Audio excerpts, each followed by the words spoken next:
I think it goes without saying that you need to make mistakes to grow. And that's something I don't think I can emphasize enough. And I've seen the most growth, not only with the guys I work with, but with myself from making mistakes. Whether that's at the fire station or my side job working on cars or, whatever. Everybody makes mistakes in life and nobody wants to make the same mistake twice. It happens, right? Sometimes it takes 2, 3, 4 times making a mistake to learn from it. We're all a little stubborn sometimes, but yeah, and two biggest pitfalls I think are really ego and communication. That's where you see stuff collapse. Responses engine 5, engine 3, engine 1, ladder 3, ladder 2, rescue 1. We've got full showing.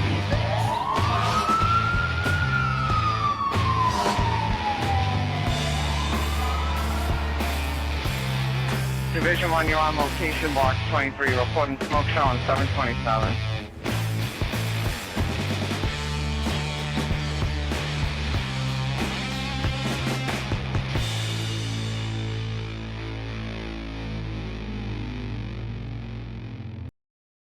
What's going on, everybody? Before we get into the episode, I just wanted to remind you that May 2nd and 3rd of this year is the second annual Metro Boston Fire School Conference. We have a lot of good hands-on training and a lot of good lectures for the weekend. It's going to be a great time. If you're interested in registering, take a look at the link in the description. We hope to see you guys there. Thanks. Hey, everybody. Thanks for tuning in to another episode of JobTlks podcast. Excited to have a good friend of mine here today, Dean Casali from the Wayland, Massachusetts Fire Department. What's up, Dean? How you doing? How you doing? I'm Thanks for good, having man. me. Dude, thanks for coming on. I'm really excited about this. I mean, I know I say that I think every time I sit down and talk to somebody. Genuinely, I'm pretty excited every time I get to sit down and talk to somebody. But I'm really excited today because I've known you for a very long time. You were a big when I came into the fire service. You were a big role model for me. So it's been a long time coming. I'm excited to sit down and talk to you. No, definitely had good times. Yeah, we definitely had some fun times in the station. That's for sure. So real quick, tell me a little bit about yourself. So you've been in the fire service now for 20 years. Yeah, been in 20 years. Started as a call guy in Wayland, a call firefighter. Did that for 2.5 years. At the time, we used our call department as kind of like the farm league. And you worked and trained and, hoped you worked hard enough to get a full-time spot. And I was fortunate enough to get one of those spots, a little over 17 years ago. So I got, 20 years, right now with Wayland, 17 of those full-time.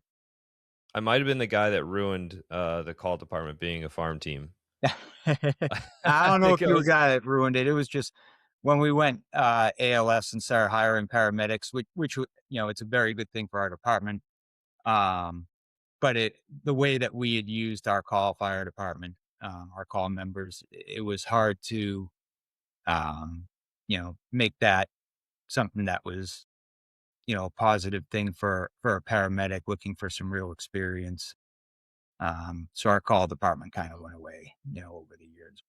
I think that's probably I mean, it makes sense because most call department members did other jobs full time, and Right. I think at least in that area, most of those people weren't doing paramedic or EMS jobs full time. They were doing other things, so you weren't likely to have many paramedics on the call department. Yeah, and we Um, didn't have any at the time, so, it was tough. yeah, we still had it for a few years after I got hired. Though, still had the call department, Yep, and yeah, oh, then yeah, we it still had a finally few went active away. members and, we were able to hire a few guys off the call department that ended up going to paramedic school and, a few of them obviously still working with us today. It's been overall a very good transition for our department, for the town, you know, little struggles here and there along the way, which is expected. It's a big change, but, working out for us pretty well. Yeah, can you tell me a little bit? So for people that might not have done it or know too much about it, like the difference between being a call firefighter and career, and what that transition was like for you. Yeah. So for us, call firefighters, we don't work shifts. We had it's a career fire department. It's staffed by career members, and the call firefighters were used basically as a squad of guys to look at for when a full-time spot opened up. So we weren't working shifts, and stuff like that. But if our ambulance transported a patient to the hospital, we would call in coverage. And, if you had gone through your Fire 1-2 program and, did a bunch of stuff like that, showed them that you knew what you were doing, you knew where the equipment was, you know what to do on calls, then you go back to the station, you can cover when they're out transporting, any major incidents, any fires, major storms rolling through town where we recall members. You're welcome to go back for that and get some good experience. And back then, we weren't getting a ton of fires, but you were staying fairly active throughout the year, just coming in and going to a few fires here and there too. Even if you got there 10 or 15 minutes in, you were able to see some good stuff. So, How was the transition from call to career? Was it easy or did it make it harder? uh, so I found it pretty easy. I was pretty engaged as a call firefighter. Uh, a lot of us had gone through the the Massachusetts Call Fire 1-2 program, um, which is not the same as the recruit program, but you get a lot of good training out of it. And yeah, if you allow yourself to get some bad habits, I could see how that could be kind of detrimental moving forward. But if you were someone that could stay engaged, which is what they're looking for, the transition was really pretty easy. The nice thing about it was you already knew the guys that you were going to work full time with before you even started your career job. So you walked in the door knowing everybody. I don't think anybody get hired from our call department to career that didn't have at least a couple of years on our call department. So guys have been around, they knew you, you knew each other, you had exposure. And overall, I think it was a great transition. And beyond that, I think um and nothing against the civil service exam or anything like that. Um, but when you work for it for a couple of years, like physically work for it, uh, I think there's a little bit more pride in, getting the job. You knew that you worked your butt off to get there, and hopefully you earned that spot. Yeah, definitely, man. Definitely. Tell me a little bit about the Wayland Fire Department. So what's your staffing like? What's your like town population, call volume type stuff? Yeah, so we're a little over 15,000 um, That's population, right? population. Yep, and our staffing levels, they range anywhere from 5 to 7. So if we're fully staffed with 7, which is fairly rare, but if we are, we got a captain on duty at our headquarters. That captain runs the shift, also acts as a shift commander when we have an engine or our ladder from headquarters goes mutual aid. We have 4 firefighters at our headquarters that will cross staff ambulances. We have 2 ambulances, an engine, and a ladder. All depends on what the call is that comes in. And then our substation, if we're fully staffed, we got a lieutenant and a firefighter. If we're running at 5, things are different. We got, a captain and 2 firefighters at our headquarters, still cross staffing everything. And we could be down to 2 firefighters on our engine at our station too, without an officer sometimes. So, our staffing's kind of all over the place. We're actually in the middle of having a study done on that. So I don't think anything's out there and published yet. Um, but I know we're all interested to see, kind of where that goes, where it takes us, and if we're going to be growing from here, or um, what our department's going to look like in the future. Yeah, and that's actually slightly larger than when I was there. So when I was in Wayland, we were full at 6 members on shift, Right. and we ran down to 5. So you guys now fill at 7, but still run down to the Yeah, we five still run minimum. down to the 5. Yeah. Um, what's your call volume like in a like typical year? Do you know? Yeah, so we're about 2,500, between 2,500 and 3,000 emergency calls, and then the inspections and training and all that on top of it. But we're pretty consistently in that 2,500 to 3,000. It seems like we've been closer to that 28, 2,900 the last few years. And I think one of the things that's worth mentioning that you have to appreciate is that almost everybody on shift is going on every call. So Yes. it's not 2,500 to 3,000 calls that are split between the two stations. Both stations, an engine and an ambulance are going, or an engine and a ladder, engine and engine, whatever. The shift commander's going to. At least when I was there, was going to pretty much everything as well. Yeah, and that's the same way now. Outside of your wires down call or your CO call without, people reported being sick or anything like that. Those would be kind of a one unit response. But if, any fire alarm activation, structure fire, motor vehicle accident, medical, we're pretty much rolling everyone out the door on everything. We show up with just a couple guys on each piece and, so, people obviously get confused when they see a whole bunch of vehicles showing up and, um, you know, not a whole ton of guys stepping out of them, but, that's how kind of what we need to do to make sure that we have responses around town and subsequent calls, which we always seem to have. We always seem to um, get in this mix of getting 2, 3 calls going at the same time. So it's good. It keeps things interesting, keeps guys busy, but it comes with challenges too. Um, you don't know what you're going to be on until the call gets toned out. You might be hopping on the ambulance, you might be hopping on the ladder truck, might be hopping on the engine, you might not be going. Uh, Keeps people on their toes. And you guys have some pretty unique, not unique, but you guys have some challenges within the town. First off, the town is huge. I don't want to misquote, like 130 square miles or something like that. Yeah, I want to say it's somewhere up there. It's a Yeah, very pretty. long town. Like it's Yeah, north to south, very Yeah, long. it can take over 10 minutes to get from one end of town to the other. It's it's spread out long, so Yeah. we can get You got challenges. rivers, you got a couple ponds, you got a lot of wooded hiking trails and stuff like that that can Yep, make stuff challenging. One of the things that you guys rely on, and in general Massachusetts, a lot of the smaller towns, you rely on like district teams if you have anything like tech rescue, dive, stuff like that, right? So you guys have members on your department that are part of those different district teams, and then they respond outside of the town if needed, and other people respond into the town if needed too, right? correct. Yeah, and that's something Massachusetts and our fire district, I think in particular, has done a very good job setting up. Um, but we have a district dive team, we have a district tech rescue team, and then the state hazmat team.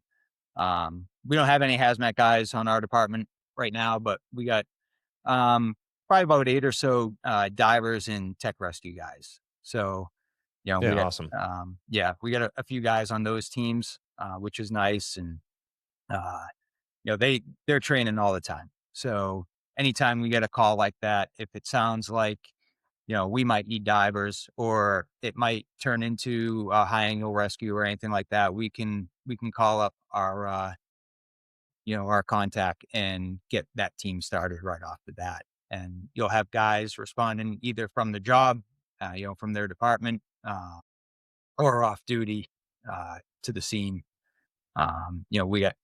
They got trailers and all kinds of vehicles spread across our district that'll start responding, so we can get set up and hopefully be effective. It's not feasible for us to have like our own dive team, our own tech rescue team, for the amount of times that we would actually use it, and cost of equipment and training. Having the district team for a department like us and the departments around us works out. Yeah, it's a really good setup. It's a really good It setup. is. What's your role in the department now? So right now I'm a captain. So I am a shift commander, and I'm also a company officer. So I started up as a call firefighter, you know, went through firefighter. I was a department mechanic for a while, got promoted to lieutenant. I was kind of doing the lieutenant, and then doing the maintenance on the side, off shift a lot. And a couple of years ago, got promoted to captain. When we have something in town, I'm in charge of the shift. I say in charge. I got a really good group. I don't have to take charge very often. If our engine or ladder truck goes out of town, mutual aid, I get to get on the piece and I get to be a company officer. I enjoy that. I like the physical work. So I like that, uh, I can have that shift commander position in town and still be able to work to an extent. But when the opportunity presents itself, I get to get on the truck with the guys and have some fun. So That's the best. it is. I It think is. I It's think my it's the best of first both worlds, but it's a lot of work to because you got to stay current. You to do both roles. You know, it's very difficult to do it well to really be effective. It takes a lot of time and training to stay current on tactics and engine and truck company operations, and then also be able to step back to see the larger picture from the point of view of the IC, and run a fire. right. And you're also heavily involved in training, is that right? Yeah, yeah. I've been informally, haven't we don't really have an official position for that at the moment. But I've been involved in training for several years, from building props to, working on our outline for our new hire firefighters, and continued training for the department, kind of evaluating where we're at, where we're lacking, where we're not operating on the same page, and trying to get that training in so we can be effective. And you do a lot of training outside of the department and even outside of the state. Yeah. Yeah, I think you have to. I think I kind of hit on that a little. Um, my job, I got two very different responsibilities, and everyone on the department does. So we do run an ambulance. So, EMS and firefighting is very different jobs, but you got the same guys doing both. So it takes a lot of EMS and fire training. Uh, I really like getting out of my bubble, so to speak, to learn. I like going out, around guys that I've never met before, which is different for me because I'm not typically that type of a person. I'm Um, I'm actually surprised you're on the podcast, if we're being honest. I am too. But yeah, I love getting out of the area and really getting humbled. Um, you know, getting put in positions with some really good firefighters, whether I'm working beside them training or getting instructed by them. And just learning, just sitting and listening to guys present and getting in on their hands-on classes and perfecting my skills as much as I can. And that might be my, hands-on tactical skills, or it might be my incident command, side of the job. And go into, hose line classes and some truck company classes because we have to do it all. We don't have the staffing and manpower to have a dedicated truck company and a dedicated engine company. So we're jumping from truck to truck, truck to engine, engine to truck. Those guys are going from the engine to the ambulance. And so it takes a lot of work to be well rounded. I'm fortunate enough. I got a very supportive family, and they're okay with me traveling around a little bit and taking classes whenever I can and going to conferences. Um, and the department's been pretty receptive about bringing a lot of that information back, and implementing the stuff that Yeah, makes that's sense great. for us. Yeah, that's great. So when I was on Wayland and pretty new to firefighting, I think you were the first person that introduced me to the idea of taking classes outside of what was readily available, whether it be at the department or at the Mass Fire Academy. And I think I've talked about it on a podcast before, is like I was so new, I didn't even really understand it until much later. And I started actually getting more exposure to it. And then it all clicks and you're like, oh shit, yeah, this makes sense to go and be in uncomfortable positions instead of places that you're comfortable, to hear people that have way more experience that do things differently than you do, to get all those like different ideas and opinions and find what works for you and for your department and bring that stuff back. So that was definitely a huge for me. Again, like when I talk about being a role model, like that was definitely something in my younger years that's manifested now later in my career for me. Yeah, thank you. And I wasn't like that my whole career. You know, um, I went to the Fire 1-2 program as a call guy, and I went through recruit. I know a lot of guys like they can't wait for recruit to end. I could go to recruit today, and be happy. Uh, Yeah, recruit's a great time. I had a blast. I love the job. I love the hands-on work. I love thinking and solving problems. And but I didn't know what was out there for classes, and I think there's a lot more out there right now. There's conferences and mini conferences all over the place now. Um, and we got so much information, at our fingertips through our phones and tablets and whatever. It's pretty easy to look this stuff up and find it. Um, Back when I started, this stuff wasn't as prevalent. But I'd hear something and I'd sign up for the class and I'd go. And I'm not going to knock the Mass Fire Academy or my department at all. I think both do fantastic training. My department does a real good job putting out training, and we're progressing there. We haven't always been great at that, and it continues to be a progression for us. And seeing some of the guys, even the Mass Fire Academy is bringing now from across the country. Um, you know, I, I think it's awesome. For me, I'm able to get out of our region usually a couple times a year and learn from guys all over the place. Not everyone's able to do that though. So for, our locals to be able to bring guys back, and even departments, individual departments sponsoring guys coming in to do a 2, 3, 4 hour presentation, maybe a hands-on, you're getting that out of your area training right in your area. Um, but I think that's where you see growth when you get around when if you can get to a conference and you're working with 3 or 4 guys from just all over the country. No one's from the same region. Everyone comes from different sized department. Um, most of the time you realize you actually have a lot of Yeah, absolutely. yeah, and then you get to talking with these people and training with these people and hearing from their experiences and hearing, well, we trained on this, but when it came time to really use it, didn't work out too well. And here's what happened. You hear a lot of those stories from the guys you're training with and from the instructors. That's where you get your growth. And I don't think you can grow enough in this job. I think our job is, too important to not progress, to not learn and grow, whether you want to move up the chain or not. You know, um, we have a pretty high risk job where a lot of people depend on us.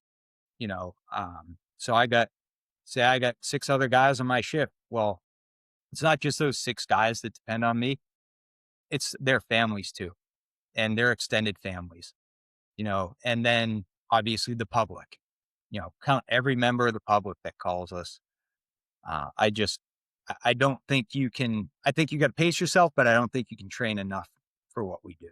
Yeah, I think that's well said. I think there's definitely like a point where you burn out. If like especially if you do the same things over and over again. But that doesn't mean that you need to stop. It means you need to find other ways to keep yourself engaged, right? Right.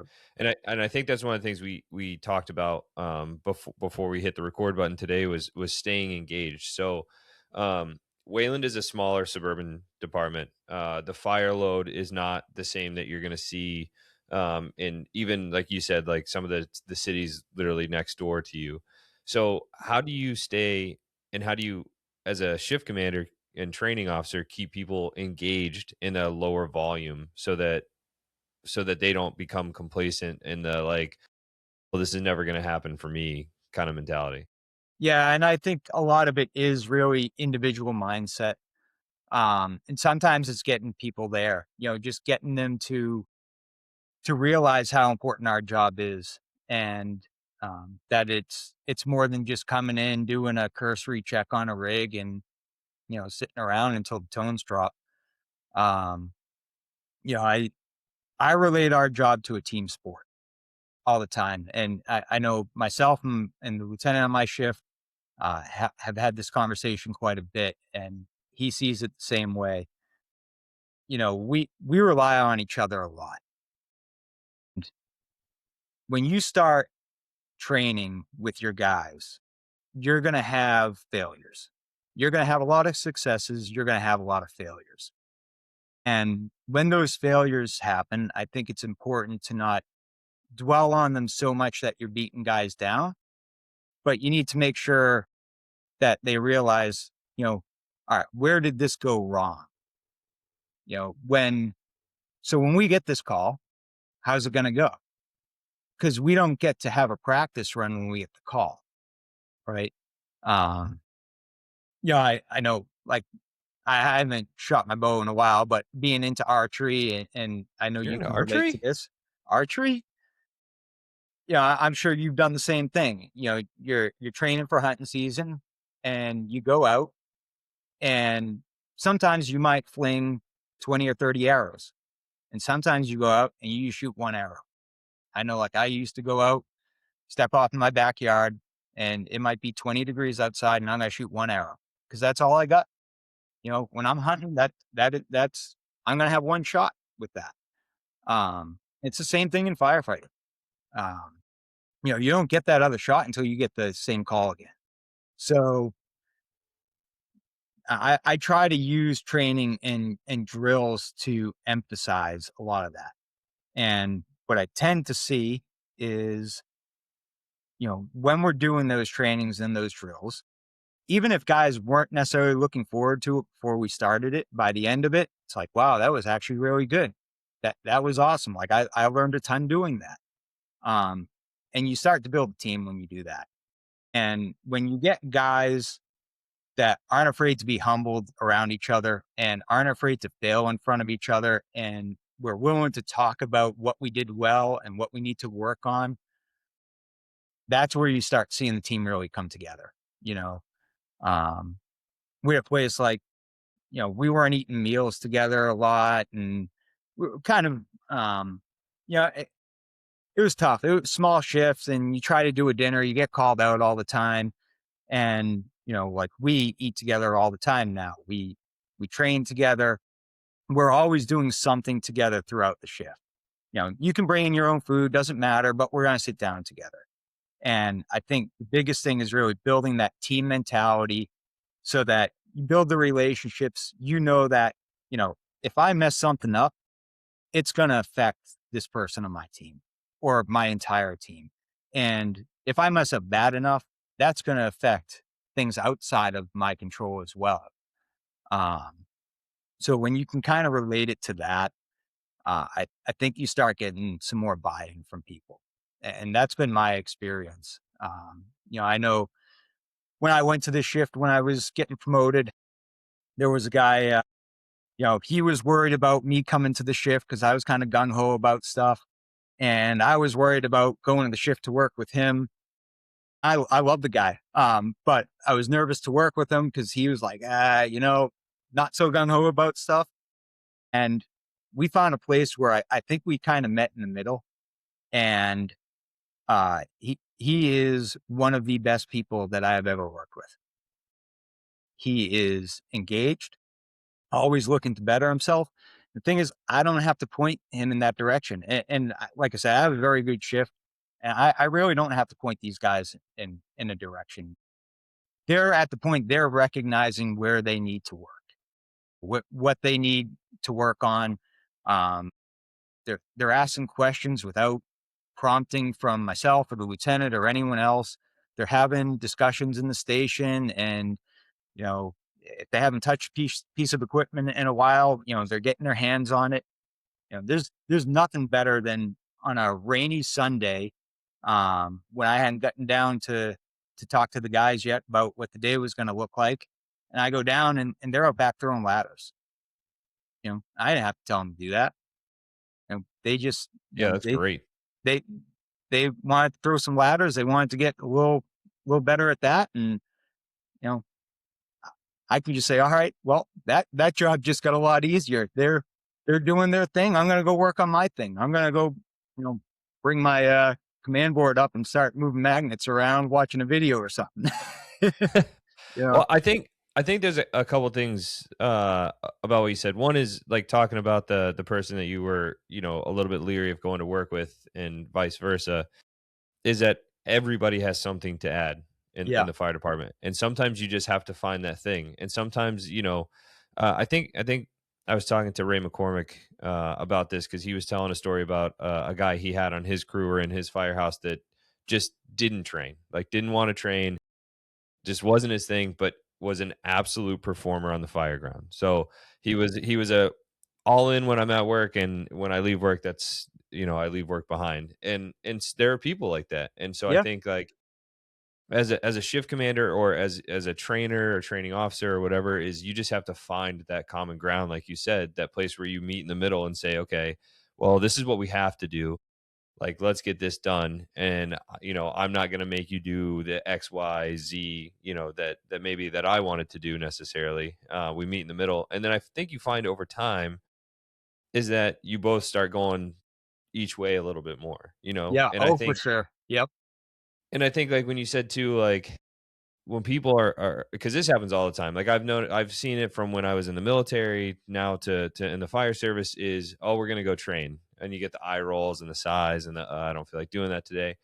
But when you have the right training environment and you end up out there and it's somebody who's humble, that's not out there to just yell at you and tell you what to do, but is actually like genuinely cares about being better at the job, you just get into it. Like I feel like you can if you like the job, you can't help it. And again, like you're not gonna get everybody on board every single time, but I think the majority is how you approach training, and I think the mentality that you specifically approach training with lends to that. And the other thing I want to talk about too is you said like talking about when things go wrong, and I think that's hugely important because again, this is like requires humility to approach, but I feel like it's tough in the fire service to tell people that they did something wrong. And it is in every job. Nobody wants to hear that they did something wrong, right? But being able to approach accountability versus like criticism. So like, hey, we did this. This is a way that we can do it better. And I think when you get people that take their own accountability, where they come up and say, hey, I did that. Maybe you didn't even see this, but I did this and it didn't work out so well. Like maybe we should try this thing next time. Is huge. And I think all of those like little factors lead to an environment and a department where a training culture is built and people genuinely care. Yeah, absolutely. And I do think that starts with the guys at the top willing to be humble in front of the guys with less experience. I screw up all the time. I'm not perfect. And I know like there might be a thought out there that maybe I think I'm perfect because I go to a lot of training. I work very hard at getting better at my job. Um, I do that because I'm not perfect. And I'm still going to screw up no matter how much I work, no matter how much effort I put in, I'm going to mess up. When you mess up in front of your crew, one, well, hopefully it's not too bad, right? Nobody gets hurt or anything like that. Right. Uh, and usually that's the case. Usually it's like it just made the evolution take a little longer, and it's not something that was going to kill someone or anything. But you gotta be okay with calling yourself out. And I think there's a line for sure, and there's got to be a certain level of respect from firefighter officer. Um, but you got to be okay with you guys busting your stones too, Yeah, absolutely. And Absolutely. I think there are some officers that are not okay with that, and um, would shrug off a mistake, and you can't do that, in my opinion. You need to be as open to your mistakes as you want them to be with theirs. So, uh, and to me, it's not necessarily purposeful. Like I don't call myself out, for that purpose, but I, I make mistakes and I'm my own worst critic, and I'm going to call myself out before you get a chance to call me out most likely. But let them see that. And when you let them see that and you let them rib you a little, and then you go through the evolution again, chances are the next round is going to go way better than the first round. And you got to remember the mistakes you made in the first round and try not to let those happen again. Whether you're stretching a line or moving ladders around or anything. Obviously we have respect for our equipment and what they can do. If you're working on the jaws, you don't want to pinch yourself in the car or anything like that. So you got to know when to stop a drill. so that nobody gets hurt. But you got to be willing to make mistakes yourself, and you know, you got to be willing to let your guys make mistakes too, so that they grow. Yeah, Because if you definitely. don't let them actually carry it through and actually see their mistake, they're not going to learn fully from it. You got to let them learn from it. So if you're stretching a line and I'm standing back and I can see, oh, well, they're going to end up with a knot in that line there, and that's not going to go too well. Let it play out. If it's not going to hurt anyone, let it play out, and then backtrack. Start from where you just ended the evolution and start walking back to where you started, and go over what went good and what didn't go so good. And next time you can improve on it. But if you don't let them make mistakes, if you don't make mistakes, you're not going to grow. Yeah, I think the ego is one of the biggest obstacles in the fire service, or obstacles to progression. And letting that ego go, especially as an officer or training officer, allows people, like you said, to actually make mistakes and learn from them. Whereas when you can't let that ego go and you have to be right and you have to constantly correct, people don't actually, they listen, they hear you, but they don't actually get the experience of seeing the thing go wrong. And I Yeah. think that's, I've had this conversation before too. I think that's the difference between being on day 1 for your whole career or getting to day 2, because we Yep. don't often get to day 2, Right. because we do the training and it's the same thing over. Somebody comes, they tell you exactly how to do it, you do exactly what they say, they stop you before you make any mistakes, and you never actually get the experience. Getting the experience of making the mistake is, at least for me, and I think for a lot of people, is what actually cements it in your mind. Yeah. Absolutely. Um, I do. I think it goes without saying that you need to make mistakes to grow, and that's something I don't think I can emphasize enough. And I've seen the most growth, not only with the guys I work with, but with myself from making mistakes. Whether that's at the fire station or my side job working on cars, or, whatever. Um, Everybody makes mistakes in life, and nobody wants to make the same mistake twice. It happens, right? Sometimes it takes two, three, four times making a mistake to learn from it. We're all a little stubborn sometimes, but yeah, and two biggest pitfalls I think are really ego and communication. That's where you see stuff collapse. Um, Yeah, and we're absolutely. fortunate, we don't have a whole lot of ego. Um, but we're a fire department, so we're not immune to it. Every fire department's got some to a degree. Um, and ego definitely stops progress. And um, lack of communication, um, whether it's in the station about issues that have come up, or during a drill, not communicating something quickly and accurately with your partner to get through an evolution. That's where stuff breaks down. Um, you know, and that's where I try to use the training and drilling. We try to just about every drill we do that doesn't go correct, you can attribute that to somewhere along the lines the ball was dropped with communication. Yeah, I think that's Somebody fair. didn't communicate something they shouldn't have. They should have. You know, we're stretching 400 feet, and the backup guy didn't tell the nozzle man to stop and hold up for a second.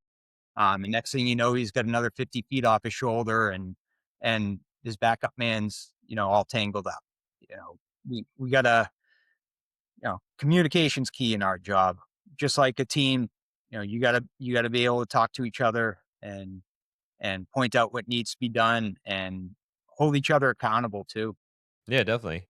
And so I think like this is all manufacturing experience for ourselves, right? So in one of the things I want to talk about too is in the smaller jobs, you have to manufacture experience, because I mean, this is universal, right? Unless you work Right. in Chicago or Detroit or FDNY, like the number of fires you see in a year, or however you want to count it, isn't anywhere close to what it was 20 or 30 years ago, right? So we have to Right. manufacture experience everywhere, even more so in these smaller departments. How do you take that manufactured experience and apply it? So how do you, having come up, and obviously I know you've been to fires. I was with you at this one right here, That was a good one. and this one right here. Yep. So obviously we know you've been to fires, but the amount of experience might not be as much as someone as a company officer or commander in a larger department would have. How does that trusting your gut versus manufacturing the experience, how does it give you the confidence to fulfill your role in the department, not just as a captain, but as a firefighter, as a lieutenant, as a shift commander? How does that help you be confident in your abilities? Yeah, I mean, obviously, we all wanna go to fires every shift, and it's just not the reality for the majority of the American fire service. So, to me, you have to be willing to talk to guys that are going to more fires or have gone to more fires than you. You know, you need to pick their brains. You need to listen to their stories, watch their videos, and learn from them. And a lot of times, what I've been able to do is learn something from some of these guys and look at fires that I've gone to in the past and say, oh, all right, well, that's probably where this went wrong. Even the guys that are going to a lot of fires, um, unless you're going to them all the time, how much of that fire ground do you actually see? You know, Yeah, Usually great not point. much. You usually have a task or two you're taking care of, and you don't necessarily know what the other 20 guys on the fire ground are doing around you. You know, we like to think we know what they're doing. General Um, idea. yeah. Um, but you might see conditions inside that you weren't expecting. And then a couple weeks later, you find out, oh, well, Johnny took out all the windows on the Charlie side of the house. And that's why Right. that went like that. Right. you know? Right. Um, so I think, you gotta use your resources. You gotta be willing to talk to people, go to the outside training, get into live fire training. There's some places that do some really good live fire training, which I know like a burn building isn't gonna burn down, like a house does. The structure's not gonna burn around you, it's not gonna collapse on you. Um, but you can still create a pretty good environment, if you got the right people running that training. So getting out of your place and going to that, bringing that back to the department, and using resources you have to try to mimic some of that. Even if all you got is a smoke machine. We just did search training. We had an acquired house. We put all 4 shifts through it, um, and we would have loved to burn the place up, but to do the training more effectively in a walk, crawl, run approach, we ended up smoking it out.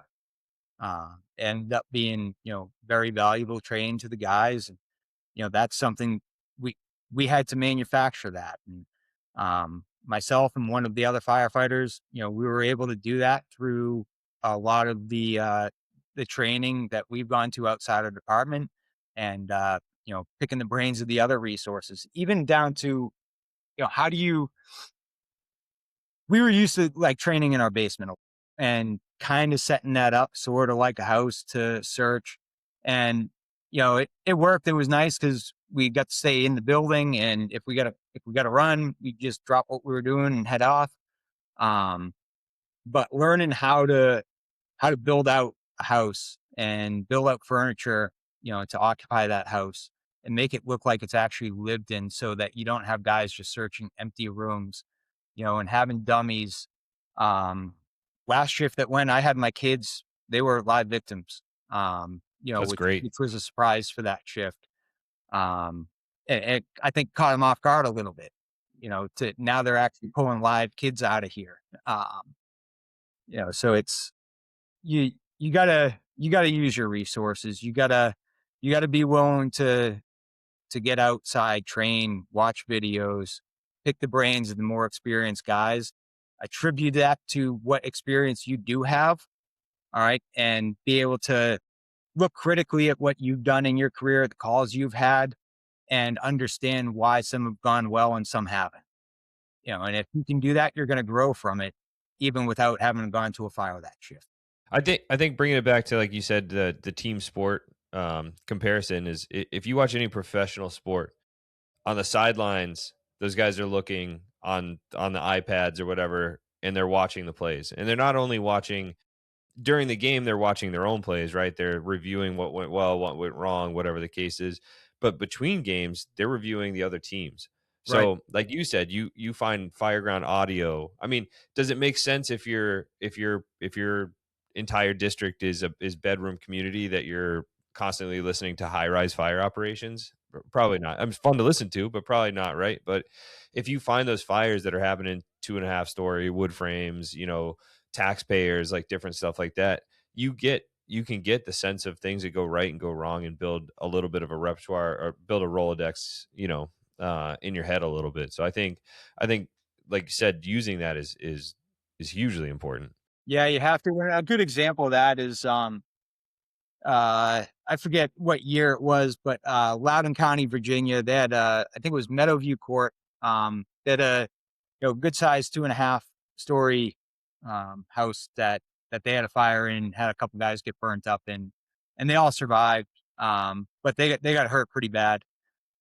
You could take that house and you could drop it in my community.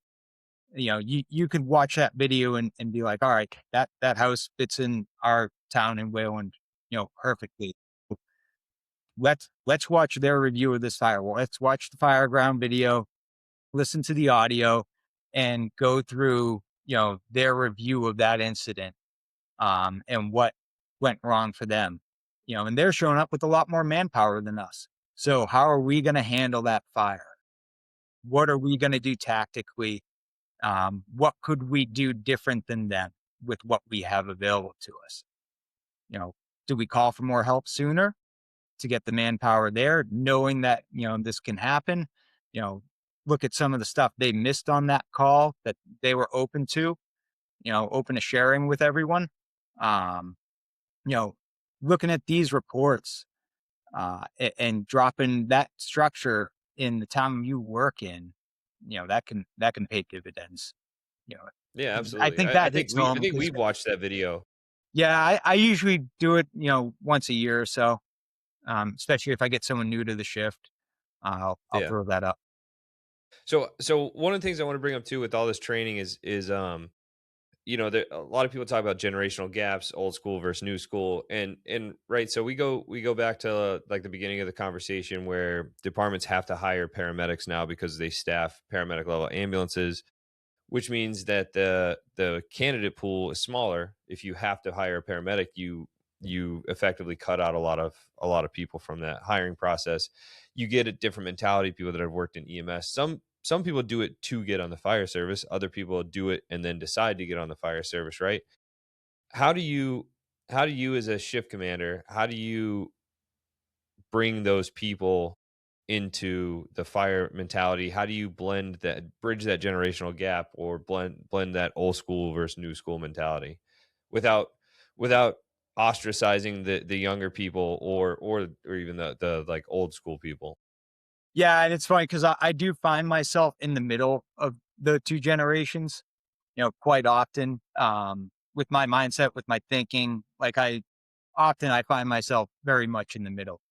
Um, you know, I think it's a fact that pretty much around the country, most departments are going or have gone ALS, and they're hiring paramedics. And not all, but I think the majority of paramedics, they got out of high school, maybe they went to college, maybe not, and they ended up in EMS and they went to paramedic school, and then landed a job in the fire department. And they don't necessarily have the hands-on experience in different fields that the older generation had.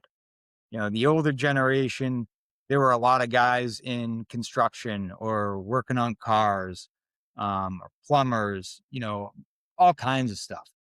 Um, and you don't really have that. I know a lot of people, they'll say, oh, new guy doesn't even know how to start a saw. It's like, all right, well, show them, you know, this, yeah, I know Aaron Fields would argue that the fire service is not a trade, but I mean, I'm going to use the term trade here. If you look at our trade, they're a journeyman. All right. They're an apprentice. They just came in to a brand new trade. It's our job to show them that, you know, um, the older generation, they were very fortunate. Um, you know, Families weren't hiring contractors for a lot of stuff. They weren't hiring landscapers and tree guys and, plumbing. It was, you know, their fathers were doing all that and they were learning from, you know, their parents, their dads, and, um, or, they didn't know anything else. So they got into a trade of sorts and they got some hands on experience and they already knew a lot of that stuff coming into the fire department. A lot of the It paramedics, cuts the learning curve a it little bit. does. It does. Um, I was fortunate I had a lot of that experience. I wasn't in a trade, but I had a lot of hands-on experience in a lot of different fields before I got hired on. And very proficient with a lot of different types of equipment. And um, I kind of feel like I'm a little more like the older generation when it comes to stuff like that. But I didn't have the knowledge that the new generation has. The new generation has way more knowledge than I think the older generation had. Um, I think way more knowledge than I had coming on to the job. Um, they have so much information at their fingertips, and maybe it's sometimes too much, but there's so much information that if you can sift through it, those guys are going to be way smarter firefighters by the end of their career.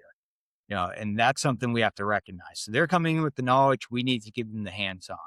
You know, we can't complain that they don't know how to do this. They don't know how to do that. They've never run a saw before. They don't know anything about how to run a pump, whatever. It's our job to show them that. All right. And get them up to speed there. All right. And, they're going to ask questions. They're used to having information. They're used to having a knowledge based approach. So they're going to be asking questions. We need to be able to answer the why. We need to understand, be able to look at what we do and understand why we do it, why we do things a certain way, why we might do a tactic one way versus another way based on how something presents to us on a fire ground. And be able to explain that to them so we can paint the picture in their head. So that when they show up to a fire ground, or a motor vehicle accident, have to cut a car open or anything like that, they kind of have their Rolodex that maybe they can sift through real quick. And maybe they haven't seen it before in real life, but they can say, oh, the lieutenant said, if I see this, do that. So that's what I need to do here. You know, we need to, bridge that gap between, old heads and the new school way. Um, I think a couple things you said are really important. One is unless we make it a prerequisite that you have to come in with the knowledge of how to run a saw or do these things, then you can't expect that people will come in with that knowledge. Do we like when people come in with that knowledge? Sure. Again, it yeah, it's cuts the great. learning curve. Makes it easier as an instructor to teach them certain things because instead of having to teach them how to start a saw, we can move on to how to use the saw on a roof, which might be a little bit different than what they've used it Correct. for. But unless you've made that a prerequisite, you can't expect it, right? Yep. And the other thing is like you said, newer generation has extreme amounts of knowledge at their fingertips. Everything is on a smartphone now, right? So they have something to add as well. And I think by making yourself able to answer their questions, because like you said, they're used to being able to just Google something if they have a question, right? Making yourself able to answer their questions, you make yourself a better firefighter as well. So I think that there's definitely a way to blend the hands-on experience with a knowledge-based experience and come together where everybody becomes a more intelligent, well-rounded firefighter for sure. Yeah, and I don't think that, I knew why I did everything that I did when I got hired. My first handful of years, um, and for me, it was kind of a soul-searching experience where I was realizing, like, now I had a few years on and, maybe I was, being assigned to help train a new firefighter, and they were asking questions, and I kinda maybe I knew what to do, but I didn't know why I did it. So I spent a long time, after being on for a few years, figuring out why I was doing stuff because I was starting to realize that's the question I was being asked a lot. Well, why are we doing that instead of this? And if I can't answer that question, I don't truly know the skill, in my opinion. Yeah, So, absolutely. uh, again, you got to get outside, and you got to be willing to ask questions and get humbled. And when you do that, you're going to grow, and you're going to understand things a lot better, and you're going to be able to paint that picture for that new firefighter that's got zero experience a little better, so that when he is on the second floor of a house and you know he's got some fire rolling out into the hallway, he knows what to do with the nozzle. He can say, okay, we talked about this in training. We got some good helmet cam footage that showed this. I've never been here, but I know I don't have to back out. I just got to open the nozzle. I just got to knock that back into the room, and I'm gonna screw it up, and I'm gonna hit it again, and we're gonna make our way to the room. You got to be able to paint that picture for him. Through conversation, through video, and through some experience. Yeah, definitely, definitely. Well, we're coming up on the hour, so that always goes by so much faster than I thought. So before we go, first I want to share a quick story about this fire right here, because when I had my first fire in Wayland was at a restaurant, and my senior man, the illustrious Ronald Rokes, Great guy. stole the nozzle from me as I was masking up, asked me for it, and I handed it to him because he was a senior man, and then he ran inside saying, "Never give up the nozzle." And at this fire, I was hitting fire in the kitchen, and Dean relieved me on the line and was like, "Hey, give me the nozzle. You got to go." And I was like, "Nah, learned my lesson from that one. I'm not doing that again." And then about 3 seconds later, Dean was screaming, "Get the fuck out! Your partner already left." And I was like, "Oh, I guess I have to actually go this time." Yeah, and I got humbled at that fire as well. Oh yeah. Yeah, well, we were in the basement, and I believe a rookie firefighter heard a big bang that I didn't hear, and said Oh yeah, the something floor about was cracking. yeah. Will Yeah. thought the floor was coming down on us. We were in the basement, and there was so much commotion down in the basement. Um, I never even heard it, and kind of shrugged it off. And we got the fire put out, and found out that the joist had burned out at the sill plate and let go, and fortunately landed on the foundation, and nobody got hurt. But there's one of those ones, like, you didn't have a ton of experience at all then, No, but that was you my first recognize real. That was my something. first real fire. Yeah. Yeah, yeah, and you recognize something and called it out, and it was ignored. Um, and that just goes to show you, you don't need a ton of experience to notice stuff like that. Um, so definitely something I look back on, and I've reconsidered how I approach things like that, and you got to take Well, that stuff a little more seriously. yeah, I think. Well, I think that's like. I think for both of us, that's like. Ronnie giving me a hard time. Never give up the nozzle has a time and a place, and sometimes you have to recognize that you're doing a job. You're not just, as fun as it is, you're not just out having a good time. Yeah, You're doing a we job. all want to stay in there. We all want to stay in, but also, like we said, like anybody can be involved in the conversation. And there's like a time when it's, a lack of experience is like, okay, you just got to move, and a time where maybe they do see something. But um closing up, put you on the spot real quick. Can you give us something that you would say to the smaller town suburban firefighter about staying engaged and being passionate about the job? Yeah, I would say try to show up to every shift like it's game day. If you can show up to every shift saying, this is the shift I'm going to get a fire. What do I need to do to be ready for that? And use that to keep you motivated, because you're going to get one. It's going to come someday. Who knows when. You might have a year that you're running a couple fires a month. You might go a year without seeing a fire, but you have to know that it is coming. That's your job. That's what you got on the fire department to do. You got on the fire department, hopefully, to go to fires, um, to go to some wrecks, and to be effective.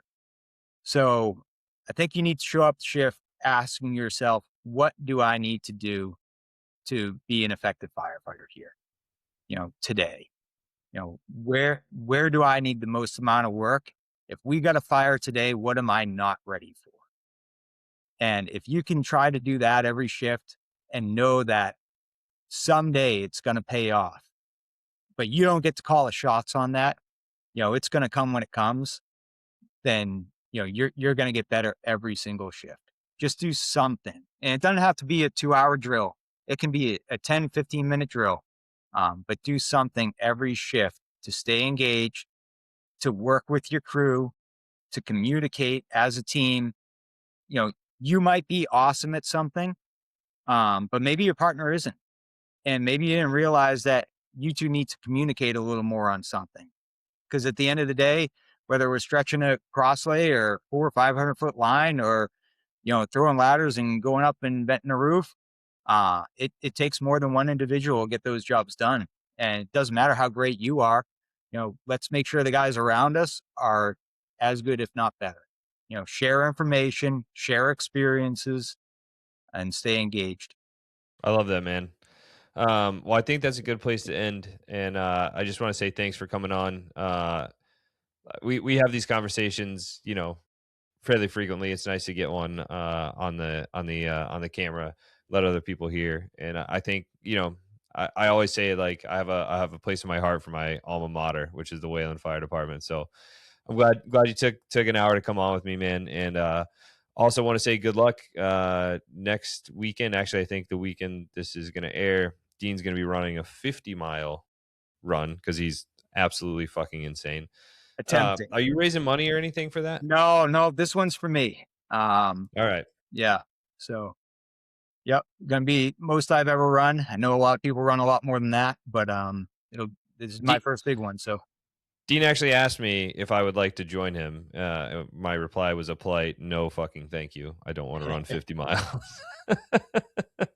So, all right. Well, thanks for coming on, Dean, man. I really appreciate it. I love these conversations, always have. And it was good to have you on. And we will catch you guys on the next one. Peace.